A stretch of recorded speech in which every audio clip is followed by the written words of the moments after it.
Daí, pessoal, mais uma resolução.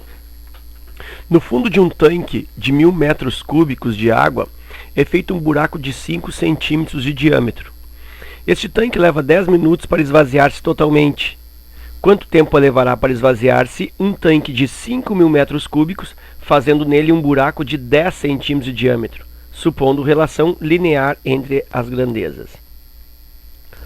Bom, primeiro eu vou resolver esse exercício, depois vou explicar por que ele diz assim, ó, supondo relação linear entre as grandezas, tá? Por que ele faz essa ressalva aí para garantir a linearidade entre essas três grandezas aí?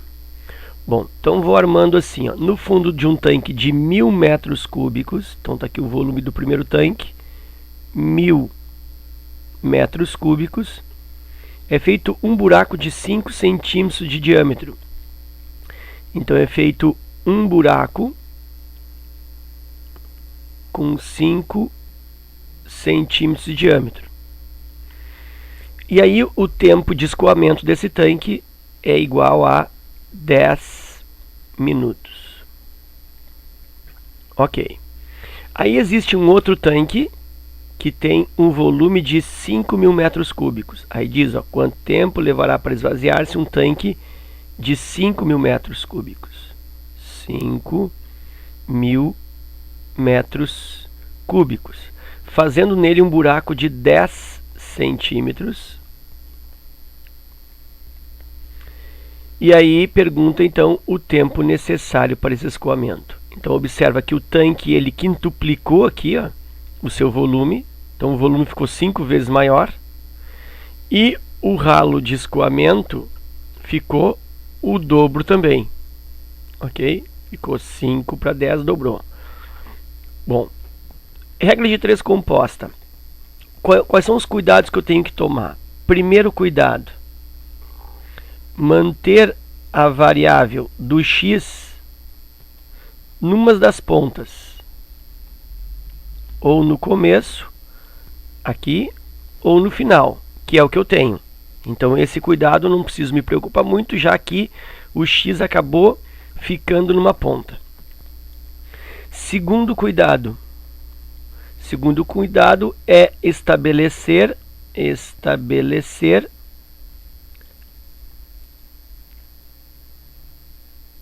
as relações de proporcionalidade.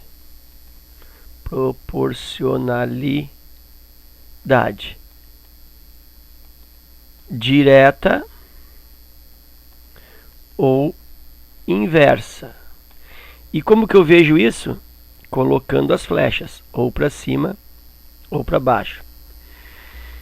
E o terceiro, tu vai isolar, né, a fração onde tem o x, então tu vai isolar o x com um sinal de igual, ok? Então basicamente essa é a receita para se resolver um problema de regra de 3 composta. Bom, então o primeiro cuidado, o x na ponta já foi, estabelecer as relações através do uso das flechas. Bom, e como que é isso? Bom, eu sempre comparo duas grandezas, né, ou comparo as grandezas duas a duas, sempre sendo uma delas aquela que tem o x. Então eu vou comparar todo mundo, ó, com essa grandeza aqui, ó, que tem o x, que é justamente a grandeza tempo. Então começando com volume, por exemplo. Então eu faço a pergunta do quanto mais para fazer a comparação ou descobrir a relação entre as grandezas. Quanto mais metros cúbicos tem o tanque, ou seja, quanto maior o volume, mais tempo leva para escoar ou menos tempo leva para escoar? Mais tempo leva. Se o volume é maior, o tempo necessário é maior. Portanto, a flecha dessa grandeza e dessa grandeza devem estar apontando para o mesmo sentido, ou as duas para cima ou as duas para baixo. Isso aí é tu que escolhe. Eu vou escolher as duas para cima. Ok. Agora falta a grandeza do meio, que é o tamanho do buraco, vamos dizer assim, né? O diâmetro do buraco. E aí, de novo, eu faço a pergunta. Quanto maior o buraco, quanto maior o diâmetro do buraco, eu preciso de mais tempo para escoar ou menos tempo para escoar?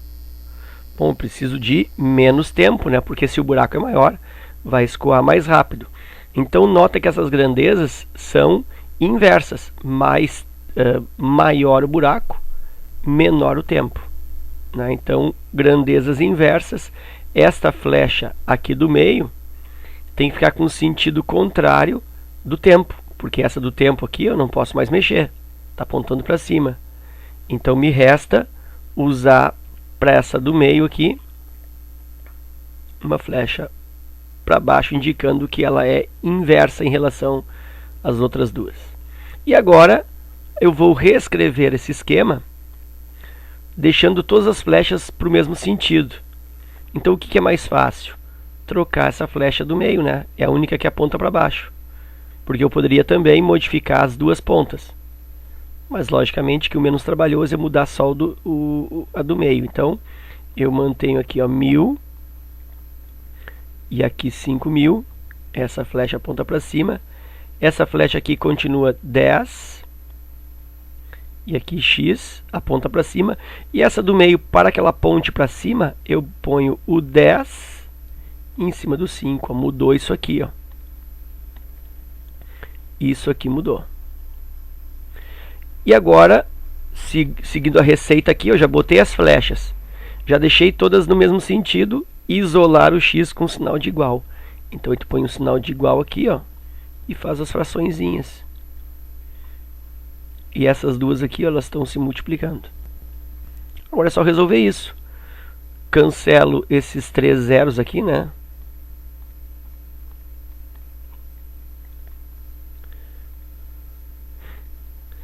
Aí eu tenho 1 vezes 10, 10. 5 vezes 5. 5 vezes 5, 25. Primeira vez que eu espirro durante um vídeo, nossa senhora. Então 1 vezes 10, 10. E 5 vezes 5, 25. E agora aqui eu tenho 10 para x. Já dá para ver, né, que o x é igual a 25, porque se eu tenho 10 para 25 e do outro lado tem 10 para x, o x é igual a 25. Se eu não enxergo isso, sem problema. Ó. Lembra que quem cruza com x fica dividindo embaixo. Então esse 10 aqui, ó, fica aqui embaixo. E em cima eu tenho o produto dos outros dois. 25 vezes 10. Aí eu cancelo 10 com 10 e o x é igual a 25 minutos, letra C. Ok? Então era isso a resolução. Está aqui a receitinha para fazer a regra de 3 composta. E antes de encerrar o vídeo, eu vou cumprir o prometido, que eu disse que ia te explicar por que ele faz a ressalva, dizendo, supondo relação linear entre as grandezas. Rapidinho, ó. Eu tenho um buraco, eu tenho um ralo de escoo ou de escoamento com raio igual a 2,5 centímetros, já que ele diz que o diâmetro é 5. E no outro ralo, que é maior, eu tenho um raio de 5 centímetros, já que ele fala que o diâmetro é 10. Bom, e aí? E aí que o escoamento da água está relacionando com a área livre que dá passagem para a água. Está relacionado com esta área aqui, com esse valor, e não com o raio. Então o que acontece? Ó? A área do círculo é dada por πr ao quadrado. Então, no primeiro círculo, eu tenho o quê? Eu tenho área igual a π vezes 2,5 ao quadrado. Então, a área desse buraco, vamos dizer assim, a área de escape da água, 2,5 ao quadrado, olha só rapidinho aqui, ó. 25 ao quadrado dá 625. Como tem aqui uma casa, aqui outra casa dá 2, isso me dá 6,25π. Isso dá para chamar de área 1. A área 2, a área do segundo círculo, que também é πr ao quadrado, é π vezes, aí o raio é 5, 5 ao quadrado. E esta área, então, é igual a 5 ao quadrado, 25, 25π. E aí o que eu observo de 6,25 para 25π? Eu observo que existe aqui, ó, um aumento na área livre para a passagem da água de 4 vezes. É multiplicado por 4 aqui. Então, na realidade, em vez de relacionar aqui por 2 para 1, que seria, considerando aqui o dobro, ou ainda a metade do tempo, né? Se eu fiz 2 para 1, porque aqui em cima era 1 para 2. Então, em vez de considerar essa relação dobro ou metade aqui, 2 para 1, eu deveria considerar 1 para 4. Né? Deveria ser aqui, ó, 6,25 para 25. E isso dá 1/4. Tá? Então, só para deixar claro que não existe relação linear entre o diâmetro e, que é a mesma coisa que segue a mesma ideia do raio. Então não existe relação linear entre raio ou diâmetro e o tempo de escoamento, certo? Porque quando o raio dobra, o que acontece com a área de escoamento? Ela fica multiplicada por 4, como a gente viu aqui. E se a área fica multiplicada por 4, significa que então o tempo necessário ele é dividido por 4 e não dividido por 2. Tá? Então isso é só uma observação, aproveitando a resolução do exercício e abordando essa questão da relação entre raio e tempo. Ok? Então era isso. Espero que vocês tenham aproveitado. Obrigado pela visita. Obrigado àqueles que já estão inscritos no canal. Obrigado àqueles que estão gentilmente divulgando os vídeos nas suas plataformas pessoais, nos seus perfis pessoais do Facebook, enfim. Aqueles também que enviam e-mail agradecendo, aqueles que enviam e-mail criticando, dando sugestões, né? Então é disso que o canal sobrevive. Espero continuar com as visitas aí de vocês, todos são muito bem-vindos. Obrigado mais uma vez, forte abraço e até a próxima.